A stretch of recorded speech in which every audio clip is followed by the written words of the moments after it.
मेरा नाम मुकुंद दवे है, बेरोजगार हूँ। आपने बोला है कि जो इस्लाम कबूल करता है उससे हजारों गुना माफ़ हो जाता है, मगर मेरे हिसाब से सबका मालिक एक है और एक मालिक होते हुए किसको ये नज़र से देखता है और किसको वो नज़र से देखता है।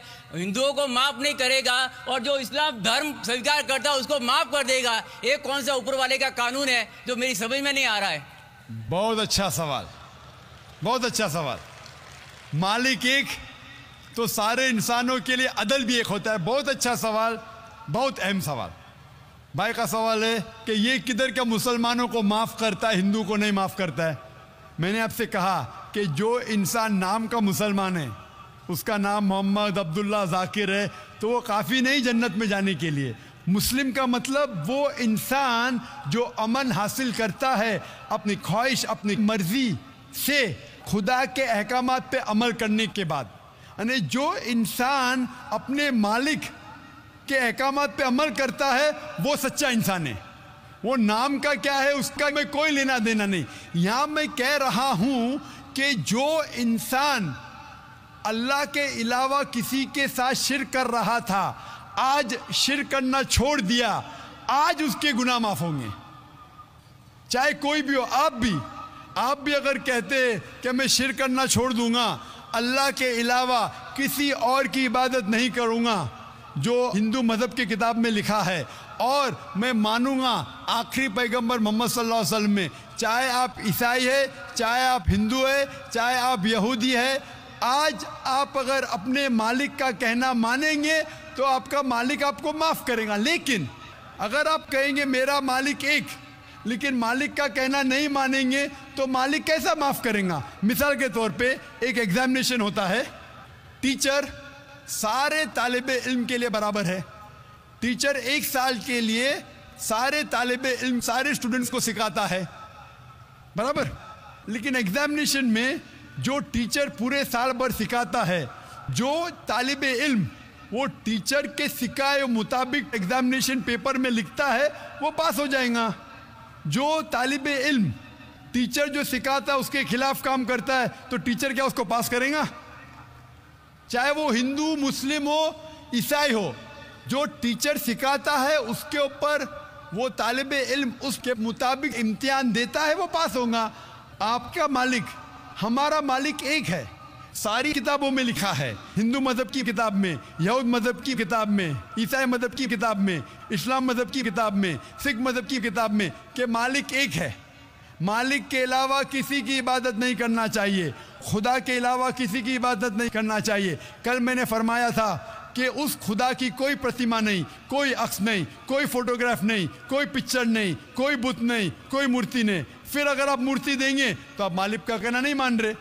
तो अगर आप मालिक का कहना मानेंगे, आपका नाम कुछ भी हो, मोहन हो, कुछ भी हो, शंकर हो या अब्दुल्ला हो, अगर आप मालिक का कहना मानेंगे तो आप सचमुच उस मालिक के बंदे हैं। अगर आप मालिक का कहना मानेंगे तो आपके गुनाह माफ़ हो जाएंगे। तो ये अरबी में कह रहा हूँ कि मुस्लिम तो लोग को ये लफ्ज़ से नफ़रत है। अगर नफ़रत है तो मैं मुस्लिम लफ्ज़ को निकालता हूँ, मैं ये कहता हूँ जो भी इंसान अपने मालिक का कहना मानता है उसे अरबी में कहते हैं मुस्लिम। लेकिन आपको मुस्लिम शब्द से नफ़रत है, मुस्लिम शब्द को निकाल दो। मैं ये कहूँगा जो खुदा के अहकामात पे अमल करता है, खुदा के कलमात पे अमल करता है, ये मानता है कि खुदा एक है, उसके अलावा किसी की पूजा नहीं करना चाहिए, वो इंसान के गुनाह वो मालिक माफ़ करेगा। आप अगर मानेंगे खुदा एक है, आप मानते खुदा एक है, आप मानते खुदा के अलावा किसी और को पूजना नहीं चाहिए, मानते? हाँ क्या नहीं मानते? आप मानते बुत परस्ती गलत है, आप मानते कि मूर्ति पूजा गलत है, आप मानते कि आखिरी पैगंबर मोहम्मद सल्लल्लाहु अलैहि वसल्लम है? नहीं मानते। बोलते हैं जैसे शिव शंकर को पैगंबर बोलते हैं, जैसे साईं बाबा को ये सब जो पैगंबर हो गए, ये हर फरिश्ते ऐसे ऐसे आते गए। आपने मेरी 15 तारीख की तकरीर सुनी? मैंने नहीं सुना। मोहम्मद सल्लल्लाहु अलैहि वसल्लम का जिक्र मुख्तलिफ मजहबी किताबों में, आप कैसेट लीजिए, मेरी तकरीर है मोहम्मद सल्लल्लाहु अलैहि वसल्लम का जिक्र मुख्तलिफ मजहबी किताबों में। इसमें मैंने साबित किया हूँ कि मजहबी किताब बदलने के बावजूद सब मजहबी किताब में लिखा है कि आखिरी पैगंबर आने वाले हैं। उस आखिरी पैगंबर का नाम है मोहम्मद सल्लल्लाहु अलैहि वसल्लम। आप हिंदू मजहब से ताल्लुक़ रखते?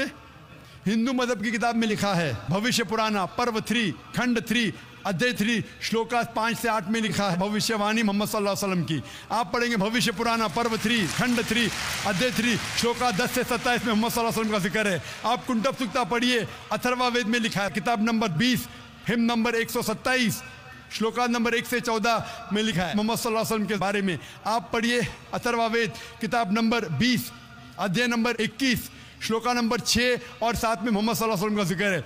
मोहम्मद सल्लल्लाहु अलैहि वसल्लम का जिक्र है साम वेद में अहमद जैसा, साम वेद उत्तर चिक मंत्रा नंबर 1500 लिखा है। यजुर्वेद में अध्याय नंबर 31 श्लोका नंबर 18 में। आप पढ़ेंगे ऋग्वेद किताब नंबर 8 अध्याय नंबर 6 वर्ष नंबर 10 में।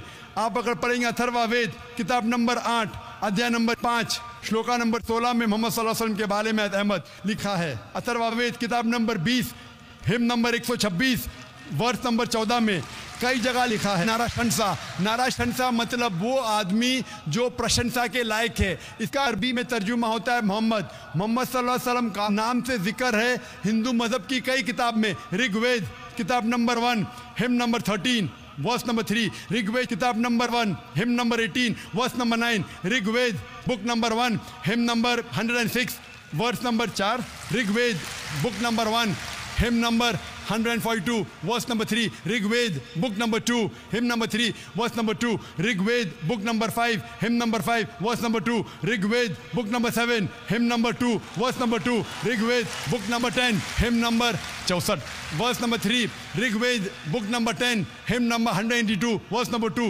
Yajurveda chapter number 20 verse number 55, Yajurveda chapter number 20 verse 37, Yajurveda chapter number 20 verse 57, Yajurveda chapter 21 verse number 31।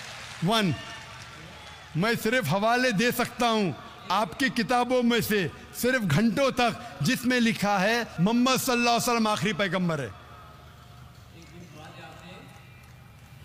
आज जो इस्लाम कबूल कर रहे हैं उनको ये समझाओ कि इस्लाम धर्म क्या है। उनको वो समझ में, मेरे भी समझ में नहीं आ रहा था इस्लाम बोलते किसको है। आपने कहा कि जो लोग इस्लाम कबूल कर रहे हो उन्हें समझाओ इस्लाम धर्म क्या है। आप नहीं समझे, वो लोग समझे इसलिए तो इस्लाम कबूल किए। आप भी समझेंगे तो आप भी कबूल करेंगे। ये 10 रोज़ा कॉन्फ्रेंस जो था, हमारा मकसद था बताने के लिए सारे इंसानों को इस्लाम क्या है। ये मीडिया जो इस्लाम को पेश कर रही है, ये तोड़ मड़ोड़ के पेश कर रही है। हमारा मकसद ही था बताने के लिए सारे इंसानों को इस्लाम क्या है। अगर आप इस्लाम को नहीं अब तक जाने तो बेशक कबूल मत करो। जब भी पहचान लेंगे इस्लाम को तो इंशाअल्लाह आप भी शहादत देंगे। मेरी दुआ है अल्लाह सुब्हानहू व तआला से, उस मालिक से, कि आपको हिदायत दे कि आप ये माने कि अल्लाह एक है, अल्लाह के अलावा कोई माबूद नहीं, और मोहम्मद सल्लल्लाहु अलैहि वसल्लम आखिरी पैगंबर है। मैं कहूँगा वॉलंटियर से कि आपको मेरी DVD दे, मोहम्मद सल्लल्लाहु अलैहि वसल्लम का जिक्र मुख्तलिफ मजहबी किताबों में, उसमें सारे हवाले हैं। और एक खुसूसन तकरीर है मोहम्मद सल्लल्लाहु अलैहि वसल्लम का जिक्र हिंदू मजहबी किताब में, सिर्फ हिंदू मजहब में। आप उसको देखो और इंशाअल्लाह आप इस बात को तस्लीम करेंगे, आज नहीं तो कल, कि अल्लाह एक है, उसके अलावा कोई माबूद नहीं, और मोहम्मद सल्लल्लाहु अलैहि वसल्लम आखिरी पैगंबर है।